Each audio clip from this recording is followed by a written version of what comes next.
गर्मी से लेकर बरसात तक हमारे गार्डन में जो फूल देने वाले पौधे होते हैं ज़्यादातर गुड़हल, चांदनी, मोगरा, अपराजिता, हरसिंगार, बिनका, सदाबहार जिसको कहते हैं, गोड़ी चोरी, कनेर, एडेनियम, तो ये सारे पौधे होते हैं, परमानेंट पौधे होते हैं। एक बार गार्डन में लगाते हैं तो ये सारे पौधे सालों साल हमारे गार्डन में बने रहते हैं। तो बरसात के मौसम में इसमें बहुत ज़्यादा लगातार बारिश होने की वजह से जो इसमें मिट्टी में पोषक तत्व रहती है बारिश के पानी के साथ नीचे बह के चली जाती है, तो हमारे पौधे को पोषक तत्व नहीं मिलती है और फूल खिलना कम जाते हैं, पत्ते भी पीले होने लगते हैं। तो अभी सितंबर से लेकर अक्टूबर तक इस जो जितने भी परमानेंट पौधे हैं तो उसको अभी अच्छी मात्रा में खाद की ज़रूरत पड़ती है ताकि ये पूरा सर्दी अब गार्डन में बना रहे और किसी भी प्रकार के इसमें मिट्टी में फंगस नहीं लग सके और पौधा हरा भरा रहे।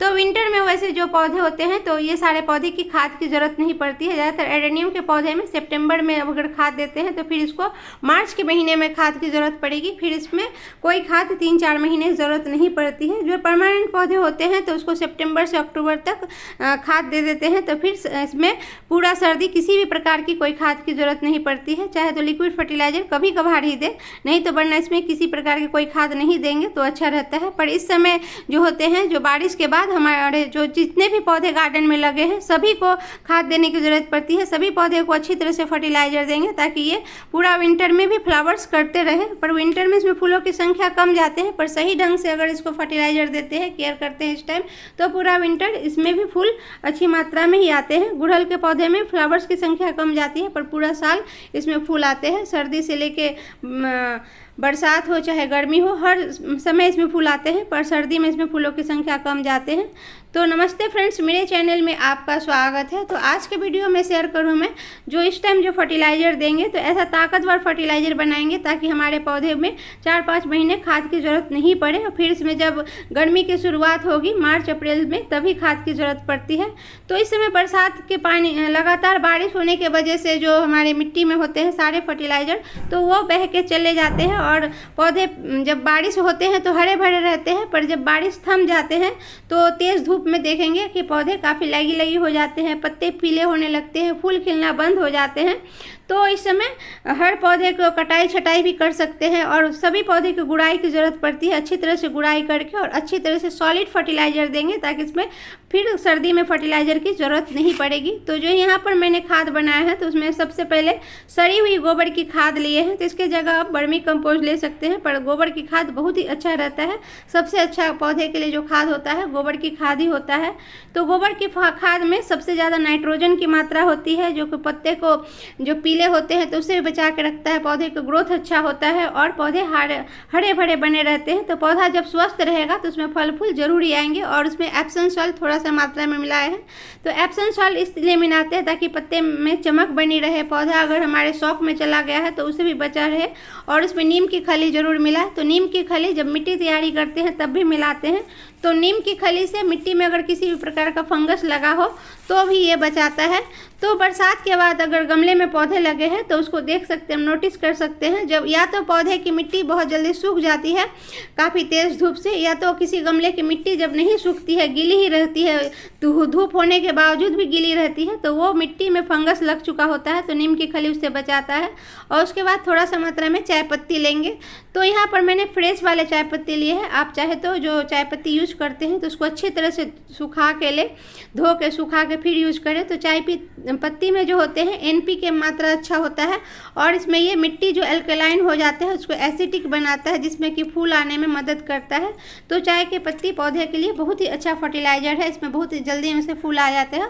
और यहाँ पर देख सकते हैं मैंने केले और संतरे के छिलके के पाउडर बना के लिए है, इसको सुखा के अच्छे से धूप में मिक्सी में पीस लिए हैं और इसको यूज करेंगे। तो ये एक फ्री का पोटास है, हम अक्सर पोटास मार्केट से खरीद के लाते हैं, पर जो केले के छिलके होते हैं तो उसमें भरपूर मात्रा में पोटास होती है। तो ये जो पौधे होते हैं तो उसमें फूल आने में बहुत ही मदद करता है, बहुत जल्दी आपके पौधे में फूल आना शुरू हो जाएंगे। गुड़हल के पौधे में केले के छिलके बहुत ही अच्छा काम करता है। तो इसको अच्छी तरह से मिक्स कर लेंगे। तो पूरे मिक्स करने के बाद एक एक मुट्ठी गमला के साइज के हिसाब से देंगे। गमला अगर बड़ा है तो 1 से 1.5 मुट्ठी दे सकते हैं, काफ़ी छोटा गमला है तो इसमें कम फर्टिलाइज़र देंगे। तो सभी पौधे को पहले गुड़ाई करके इसमें फर्टिलाइज़र देंगे। तो ये जो फर्टिलाइज़र है बहुत ही ताकतवर फर्टिलाइज़र है। इसको अगर मंथ में एक बार देते हैं किसी भी तरह के पौधे में, चाहे सब्जियों वाले पौधे के, फूलों वाले पौधे में, तो आपका पौधा सालों भर फूल और फल से बना रहेगा।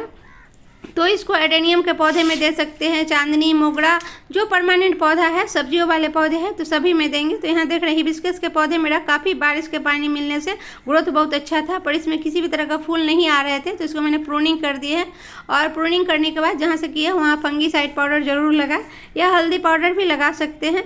तो जो गमले में पौधे लगे हुए हैं तो उसमें अगर खरपतवार निकल गए हैं, मिट्टी में अगर किसी भी तरह का कोई भी सूखे पत्ते हैं तो सबसे पहले साफ़ कर देंगे। ऊपर से गमले को पूरा अच्छी तरह से साफ़ कर लेंगे और साफ़ करने के बाद इसको गुड़ाई करेंगे।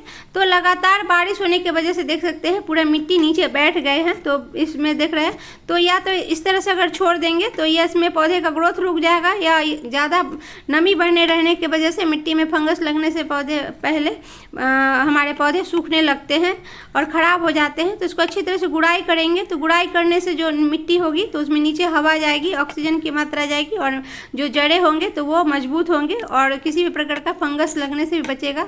तो इसको गुड़ाई करके इस तरह एक दिन छोड़ भी सकते हैं। तो मैंने शाम के टाइम में गुड़ाई कर रही हूँ, तो सभी को गुड़ाई करके अभी जो खाद बनाया है तो 1 से 1.5 मुट्ठी हर पौधे को दे देंगे। और देने के बाद इसको भी ढक देंगे। तो सुबह में पानी डालेंगे, चाहे तो इस टाइम भी पानी डाल सकते हैं, पर इसको इस तरह छोड़ के जब सुबह होगी तो पानी डालेंगे। तो यहाँ पर देख रहे गुड़हल के पौधे में मैंने इस तरह से फर्टिलाइज़र दिए हैं। तो इस तरह से जो परमानेंट पौधा है तो सभी पौधे में दे सकते हैं, सब्जियों वाले पौधे, फलों वाले पौधे। तो ये वाला फर्टिलाइज़र हर तरह के पौधे में काम करेगा। तो नींबू का पौधा अगर गार्डन में लगा है तो इसको अगर देते हैं तो इस समय ये फर्टिलाइज़र दे सकते हैं। तो इससे नींबू के पौधे में बहुत जल्दी ही फूल आना रहेगा, लग जाएंगे। तो यहाँ मोगरा का पौधे देख रहे हैं। तो मोगरा के पौधे में अभी सितंबर के मंथ में ही प्रूनिंग करना चाहिए।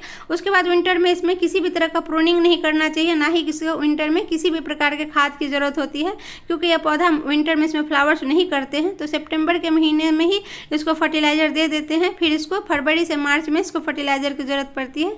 तो इसको भी अच्छी तरह से गुड़ाई करके और इसमें फर्टिलाइज़र दे देंगे। तो मोगरा का कटिंग बहुत जल्दी लग जाती है। यहाँ पर देख रहे कटिंग लगा है बगल में, तो वो चल गई है, जिसको कि मैं फरवरी से मार्च के भीतर इसको रिपोर्टिंग करूँगी। तो मोगरा का कटिंग बहुत आसानी से लग जाते हैं। तो चांदनी मोगरा के लिए ये फर्टिलाइज़र बहुत ही अच्छा काम करता है। तो आपके गार्डन में अगर कोई भी पौधा लगा है तो लगातार बारिश के बाद जब धूप निकलती है, मिट्टी सूख जाती है, तो इस तरह से गुड़ाई करके सभी पौधे को इस टाइम फर्टिलाइज़र दे, ताकि ये पूरा विंटर ये गार्डन में हरा भरा बना रहे और पौधा स्वस्थ रहे। और फिर सीजन आने पर फिर इसको फरवरी मार्च में भी अच्छी तरह से रिपोर्ट कर सकते हैं, या गुड़ाई करके खाद देंगे तो गर्मी से लेकर बरसात तक इसमें बहुत अच्छे से फूल आते हैं। तो ये वाला फर्टिलाइज़र में हर तरह के पोषक तत्व है, तो इसको सब्जियों वाले पौधे में भी दे सकते हैं। विंटर के जो फ्लावर्स वाले प्लांट को मिट्टी रेडी करेंगे तो उसमें भी ये फर्टिलाइज़र मिला के उसके में मिट्टी हम तैयारी कर सकते हैं। तो ये वाला फर्टिलाइज़र दे के आप अपने गार्डन में पौधे को हरा भरा बना के रख सकते हैं। तो फ्रेंड्स, वीडियो अगर काम का हो तो लाइक ज़रूर कीजिएगा और मेरे चैनल को सब्सक्राइब कर लीजिएगा बेल आइकन के साथ। Bye bye friends, happy gardening.